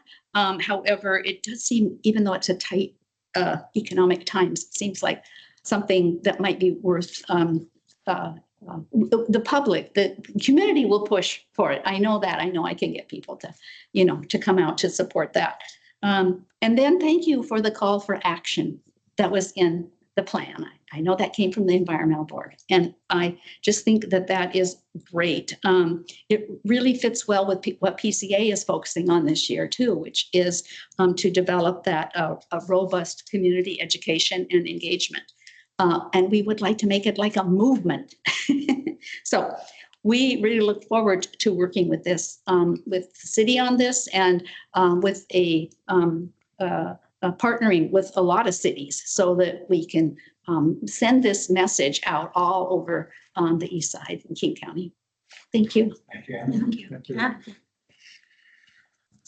All right, so this evening, we were going to talk about some of the changes that we've made since last meeting with the board and presenting the draft content. We'll talk about the feedback that we heard from council on Monday evening. We have about 5 changes that we want to pull up and track changes, just so you can look at those based on the council feedback we heard, and then talk about next steps with the plan. The feedback we had from council was pretty minor. We're proposing some minor changes. So this evening we are looking to the board for a formal approval if you feel ready. That would be a recommendation to council to move forward with their process to adopt. Just quick process. So all of the other boards that have had input are done with their input at this point in time. Okay, that's just checking. Yep, and we had a verbal approval from this board on April 22nd with recommendation for 3 additional sections, which I'll touch on. Thanks. Yeah. Great. So the major changes, since you all have seen this on April 22nd, obviously we have done a lot of formatting. I think you saw a pretty raw version of it. And then David and I prepared the 3 sections that were requested, as Ann just mentioned, call to action, a section on what is this plan, what is it not. And then we also developed a section that talked about what we aren't able to do with this plan or some of the limitations or barriers that we face. This plan was shared with council for the discussion on Monday. David and I did a deep dive into the targets, as well as highlighted about 6 actions that were policy leaning to make sure that they were comfortable with those actions moving forward. Feedback we received ahead of the meeting and at the meeting, there were questions about 10-year plan. Why a 10-year plan? How are we going to ensure that there's checkpoints throughout the 10-year plan? I know some of the similar questions we've heard from some of the board members. So we shared kind of the justification from an administrative side. We also have kind of a general sense of the work that needs to be done, and then shared all those different checkpoints we anticipate throughout the process, and that the plan can always be brought back for update. So council was comfortable with the 10-year plan. There are questions around how we reached the revised tree canopy target. So we shared a bit of the numerous discussions we've had with you all and Park Board and with Dan, and how that was reached. There are questions around more emphasis on heat pumps in terms of considering as a target or additional measures. And then feedback during the presentation and discussion primarily focused on digging into a few of the policies that are being proposed. And so you'll see in the track changes we'll go through in a minute that we've tried to emphasize a few areas just based on that feedback. But overall, a lot of that discussion that was had on Monday are discussions we plan to have once we bring a policy to council in the future.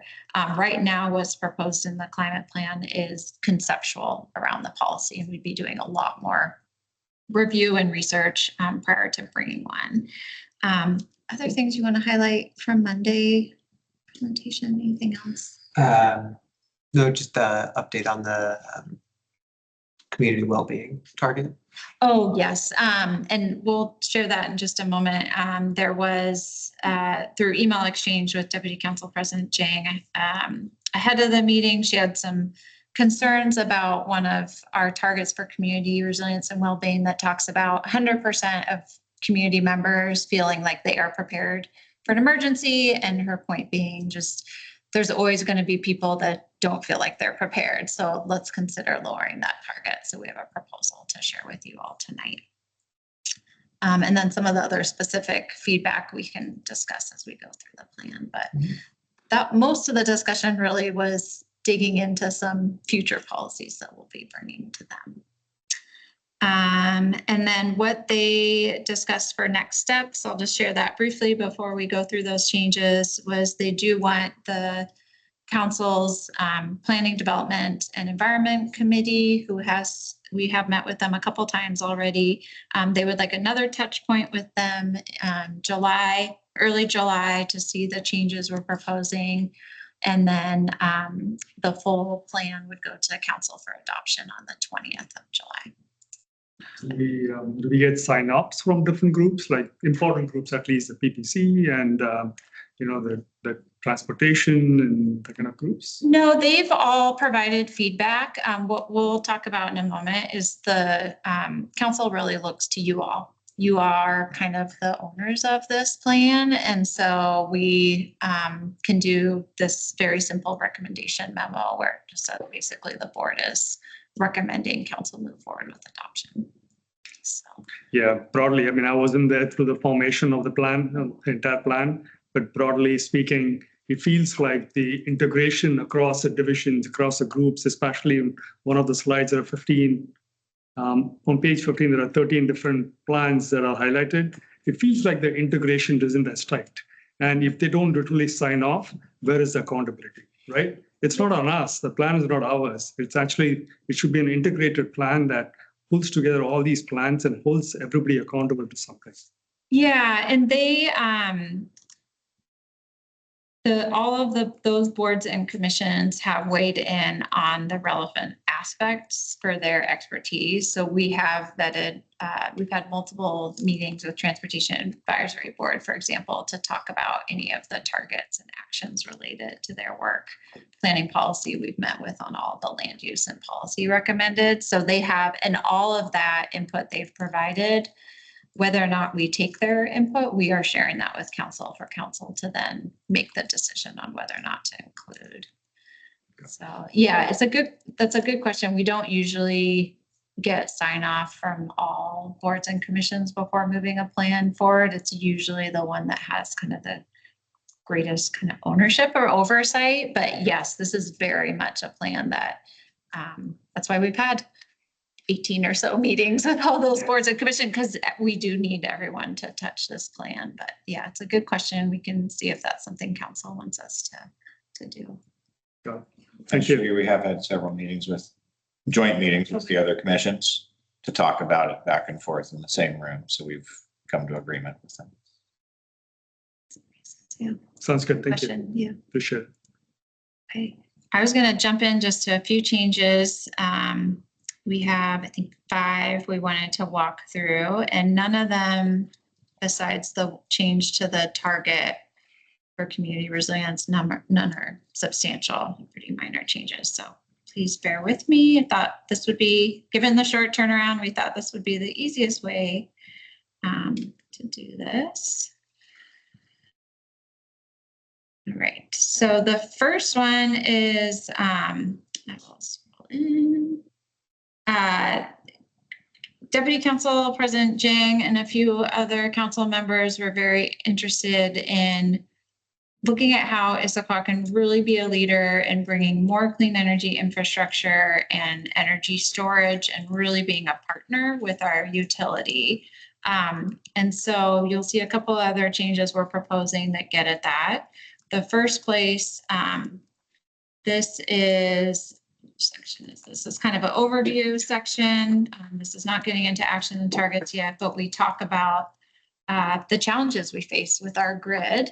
And so what Dave and I have done is just add some additional emphasis on, we will partner with our utility to build out infrastructure. This might be working with them with projects. This may be looking at ways we might make our permitting process easier, or looking at the state or federal level for advocacy.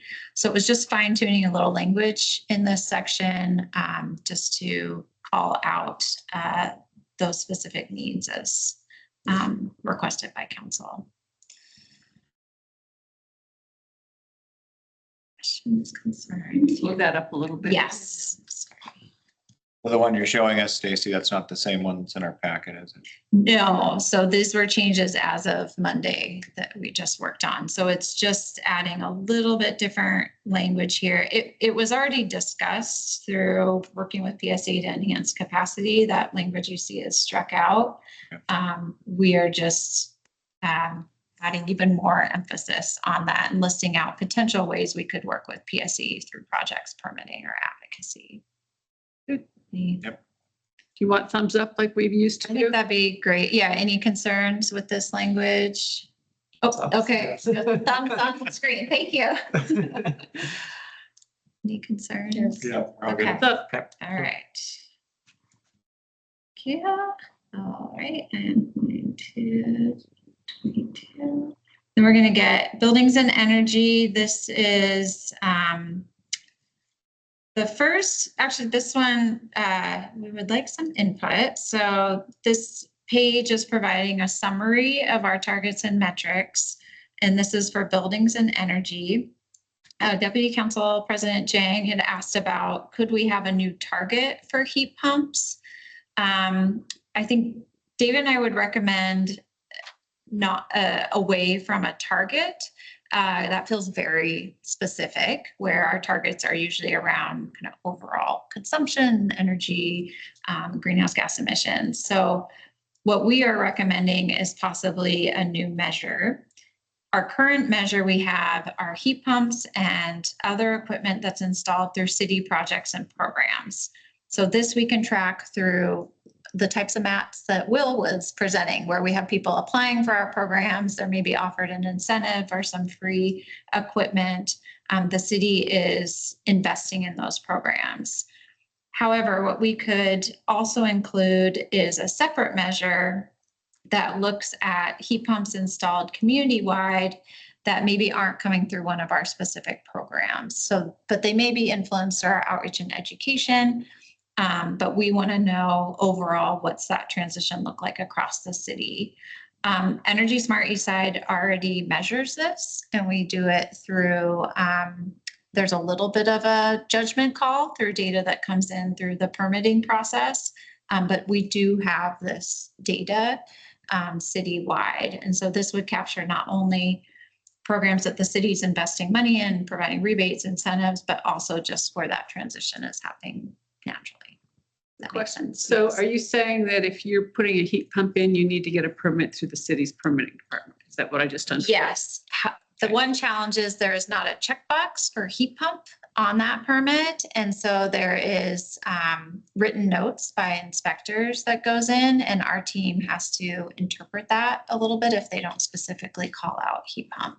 Can you get the permitting department to make that quick change? It is very challenging because it's a regional platform and there has to be approval regionally. Yeah, any changes to permitting takes forever. Yeah.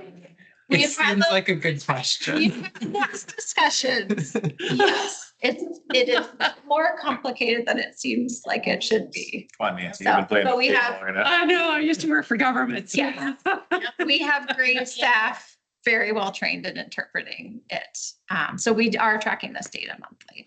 But wait, I was surprised you didn't even need permission for heat pumps, but I thought by looking at the rebates number, how many folks applied for rebates, that is a good indicator of how many replacements happened, right?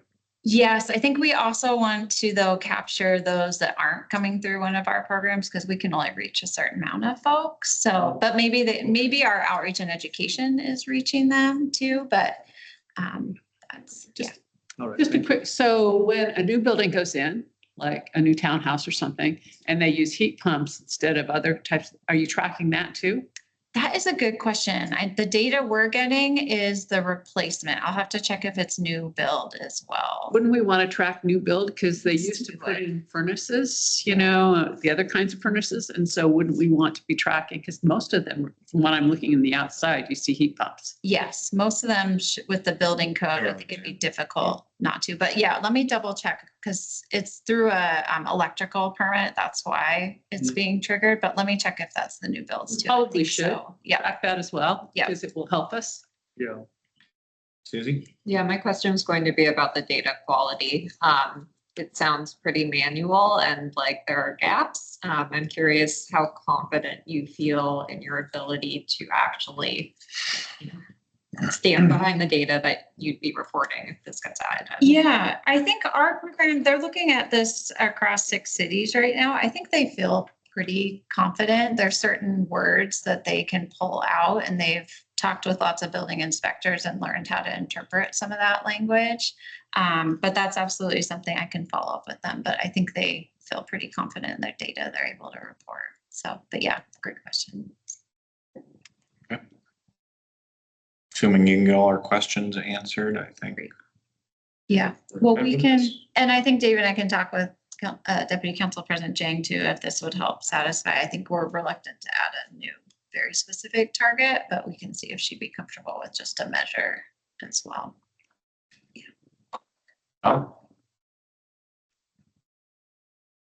Don? Is there a public interface to that data so that we could like, you know, okay, I'd like to check to see whether your data is correct. Is there a way to do that? We would not release it per address. I think you could ask and I could see if it's in our database. Right now, we don't present, we share that information on our dashboard. But we don't have public access to the system where that's stored in monthly. But you could definitely ask if it's captured. We want to be careful about not releasing individual data. Yeah, it's troublesome. King County property records, I think they have some sort of indication of heat source in there, but that's hit and miss. It wouldn't improve the data quality. It's probably more likely to be wrong than right. Anyway. Okay. Yeah, good question. Are we okay with them pursuing this, or do you want this? And this is one you're tracking new construction yes, as well. I think it is. I just want to make sure we're not losing that piece. Okay, great. Yep, I added new builds, and then this is one we would vet with the council committee on the 7th of July too. Next one is that target. Oh, I'll just mention this in case folks see this in the changes. There was just a clarification wanted on percent of EVs registered in the city of Issaquah. This was a measure proposed by the environmental board. We just modified the language to ensure it was clear what was intended here. But the change proposed is under the community resilience and well-being target. This board had developed the 85% satisfaction rating by the community for the city emergency response.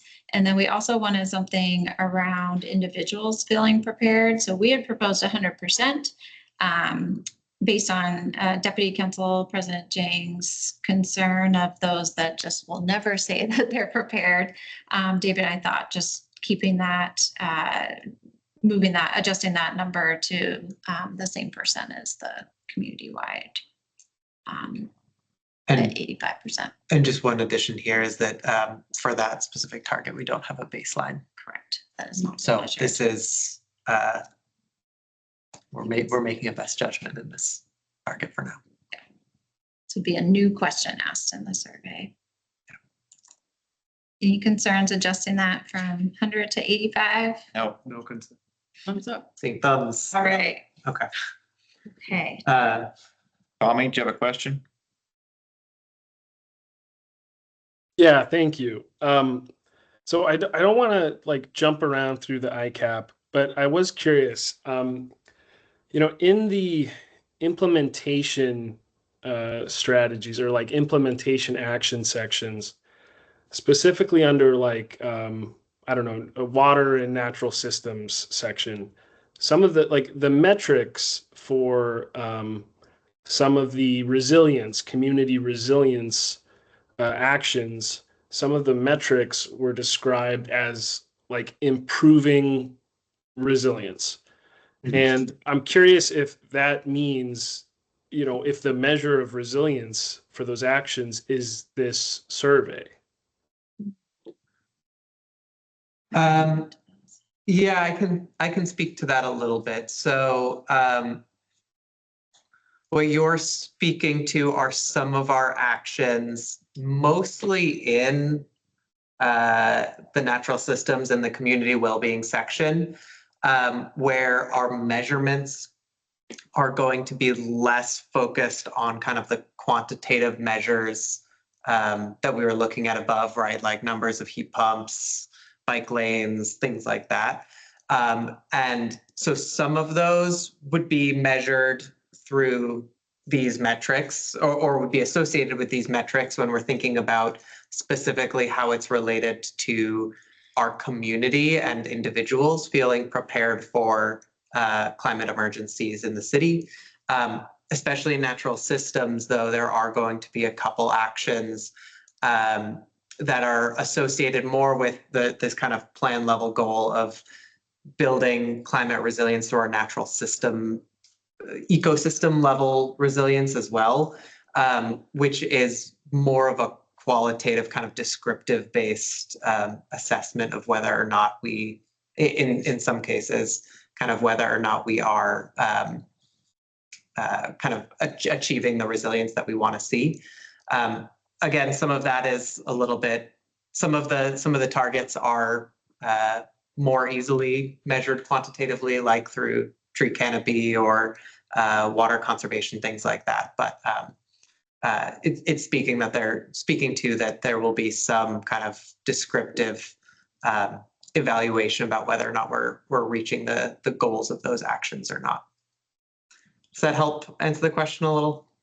Yeah, and you know, I do apologize for not sort of voicing this opinion when we last looked at this as a measure of preparedness. And I don't know if maybe I think is it the CERT, the Community Emergency Response Team, or you know, maybe some, you know, there's other measures that are associated with like disaster response or emergency response. But you know, in you know, as far as the climate action plan, I wish that there were another measure or another sort of metric for like, you know, community resilience aside from a survey about how someone feels about how prepared they are, that is more objective. And I know that there's sort of like disaster risk resilience scorecards out there that have a city scale sort of checklist that, you know, does give you sort of a quantitative measurement of disaster resilience. And I don't know if maybe that, you know, that emergency preparedness or emergency response, you know, organization has some of that built in. But yeah, I felt it then, and I just feel compelled to say it now that, you know, like a survey on how someone feels prepared they are is not the most accurate measurement of how prepared they actually are. So Don, can I add something to it? Okay. So to Tommy's question, David, I thought we had, when we looked at the metrics, you know, I thought there was not just this, but there was also about how many community education or emergency preparedness events, the number of events you did, as well as the number of residents who attended it or something like that. So there was a quantitative aspect to, you know, what we could do in terms of resilience. And I thought that was included as part of our CAP. Yeah, so under one of our overarching measures is tracking how many public engagement, I think it's how many people we engage through kind of climate programming. And that would be something that we would, in collecting that number, would be looking at, you know, across our program, solid waste, emergency management, and those programs that are specifically connected to climate topics such as climate resilience. Right, so it's just not mentioned in this particular section, but it is included as a part of ICAP, right? Yes, To yes. This question. Yeah. There is quantitative measurements included where possible for climate resilience. And we had discussed with our emergency manager, Jared, should we include like number of CERT members, number of CERT trainings, and we weren't sure it really captured how the community was doing. And the city no longer has kind of the neighborhood-based program. So we couldn't necessarily look how many neighborhoods were signed up for those programs. So we felt like this is a survey that goes out every 2 years. It is statistically significant, and it really felt like the best quantitative measure, but we can, or target, but we can absolutely look at additional metric if folks feel like we need something else to measure. My understanding from Jared when he was here that some of that information he's going to be collecting for his needs for his emergency management program. He just didn't have a very good avenue to collect that right now. He was working on.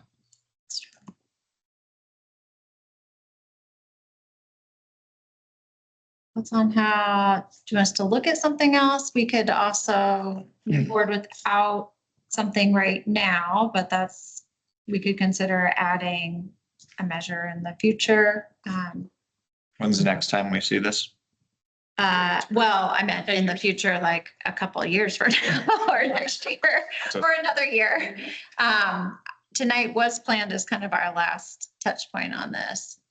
So just to add, Stacey, I do think we did discuss this quite a bit because this is a little bit difficult to measure quantitatively. So I remember being a part of discussion where we discussed different ways we could measure.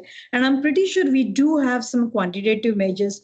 Maybe we may just need to refer that language here or modify the language. I think it's all about that. I personally don't think there is any quantitative measures need to be included.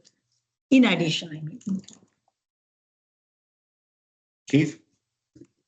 Yeah, I just also want to concur with that. And I don't know if this is kind of in line with what Jared's trying to track down data wise, but yeah, I think I might have mentioned before along in this discussion is I think there's like FEMA flood risk kind of maps, and like I think DNR is developing a new fire risk map statewide. These could be maybe sources of data to draw from for this kind of thing. But yeah, I agree. It'd be good to have a little bit more comprehensive information around this.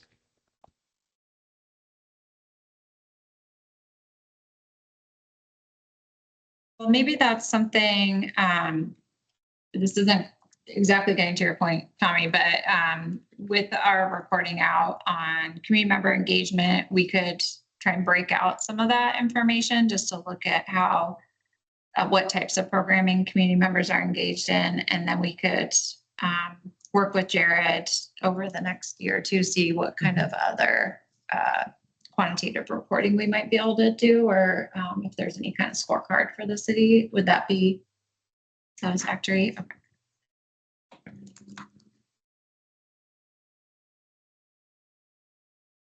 There. Okay.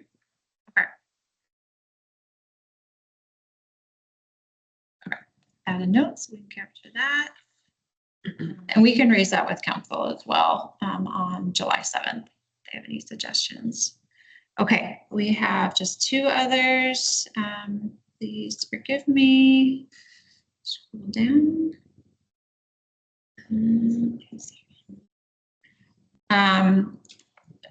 This, as we've mentioned before, there was interest in really emphasizing the need for our electric grid capacity, and so not changing the intent, but Dave and I just taking that information and are proposing just a couple of other areas where we could emphasize that language.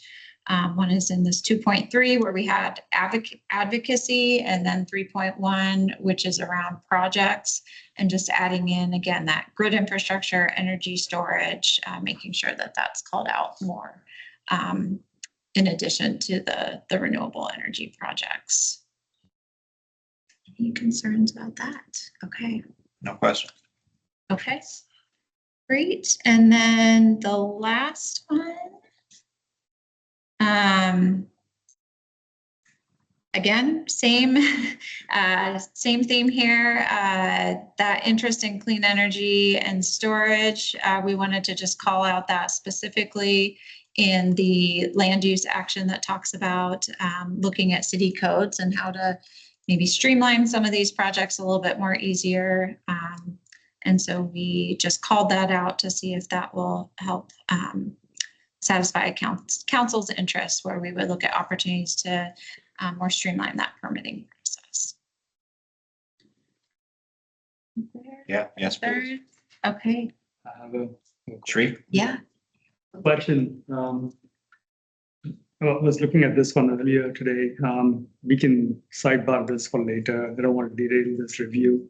But to me, it seems to be important. To me, it seems to be really important that the transportation infrastructure projects and our ICAP targets are really closely aligned, right? Particularly, there's got to be some, I would think other cities have done this. There's got to be some integration, tighter integration. In other words, if TIP were to approve some projects or go through some selection, there's got to be some tie-in to ICAP targets. Hey, how does this impact greenhouse gas reduction? I'm sure this would have been considered before, but I didn't see that in the plan. I was curious how that worked out.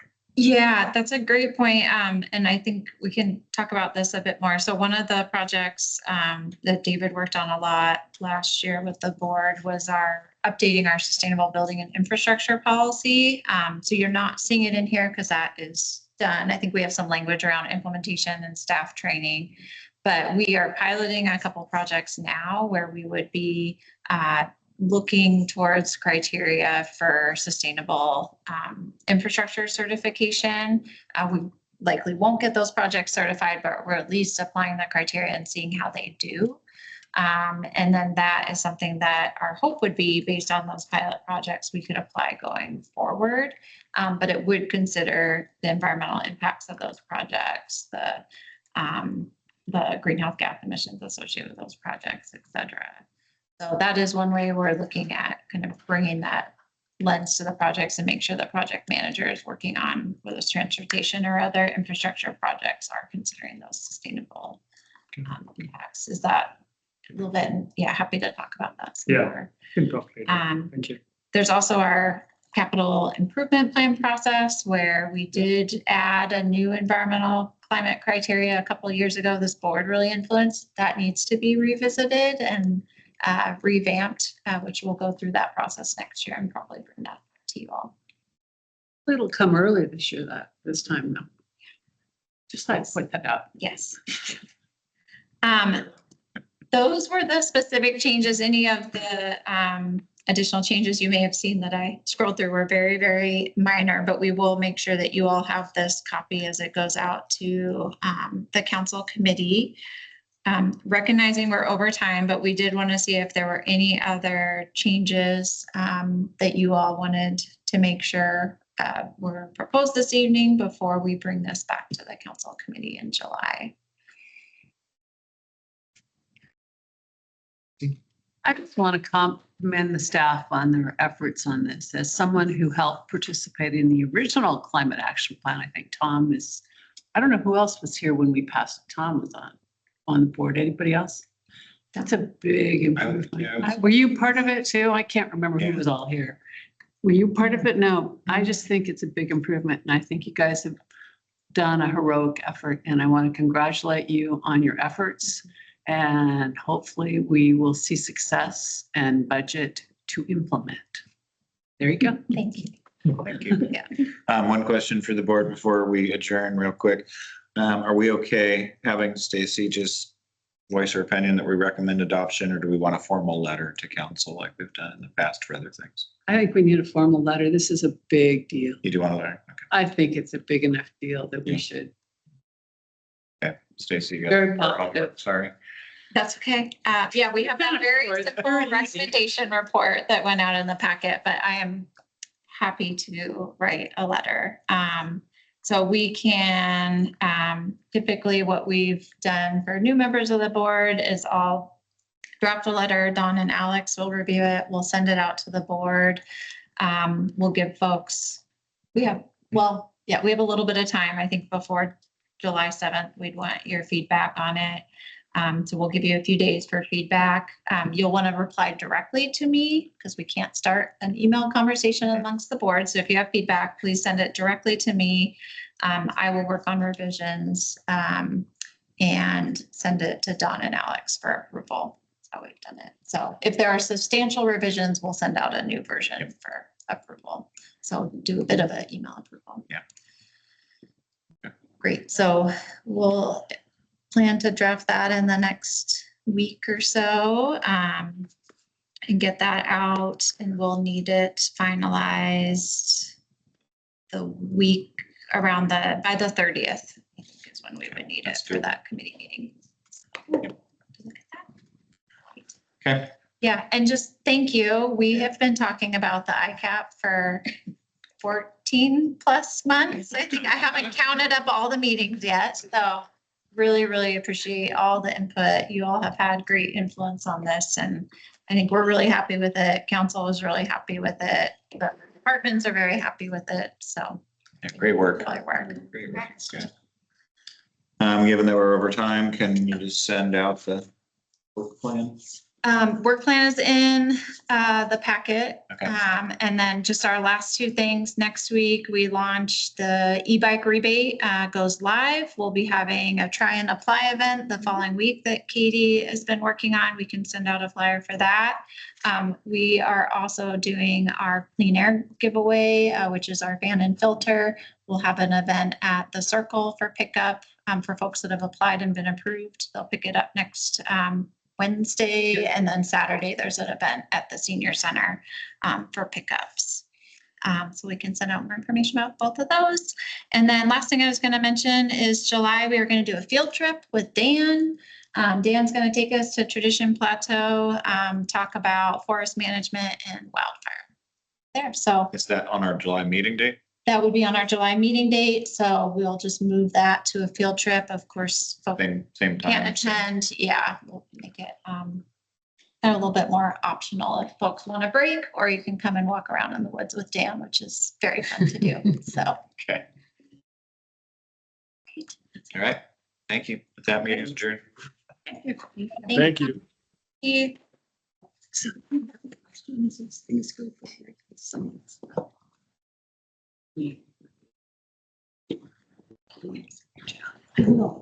Okay.